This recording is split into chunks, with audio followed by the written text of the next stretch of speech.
I am confused. Being philosophically consistent and being a very honest person, I'm sure you can tell me where God came from. And in addition, once you've told me where God comes from, please try to clarify how you can figure that a spiritual force can have an impact on a material universe to create it.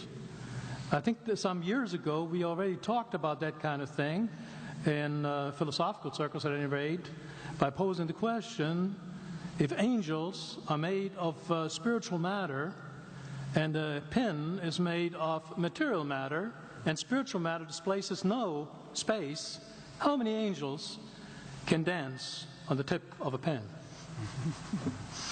I have a sense of sort of reversal experience here, but please do, go ahead. You got 5 minutes. Now, I just want to know which question. That's all right. You may take the rest of the minutes. We're supposed to do one question at a time. Which one would you like?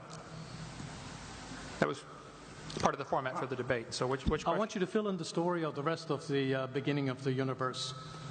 God, spiritual matter, impact on material matter. Okay. So 2 questions. All right. Go ahead.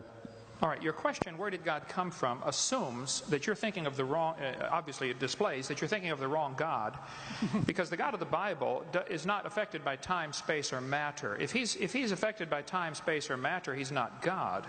Time, space, and matter is what we call a continuum. All of them have to come into existence at the same instant, because if there were matter but no space, where would you put it? If there were matter and space but no time, when would you put it? You cannot have time, space, or matter independently. They have to come into existence simultaneously. The Bible answers that in 10 words. In the beginning, there's time. God created the heaven, there's space, and the earth, there's matter. So you have time, space, matter, created a trinity of trinities there. Just, time is past, present, future. Space has length, width, height. Matter has solid, liquid, gas. You have a trinity of trinities created instantaneously. And the God who created them has to be outside of them. If he's limited by time, he's not God. The guy who created this computer is not in the computer. He's not running around in there changing the numbers on the screen, okay? The God who created this universe is outside of the universe. He's above it, beyond it, in it, through it. He's unaffected by it. So the concept that a spiritual force cannot have any effect on a material body, well then I guess you'd have to explain to me things like emotions and love and hatred and envy and jealousy and rationality.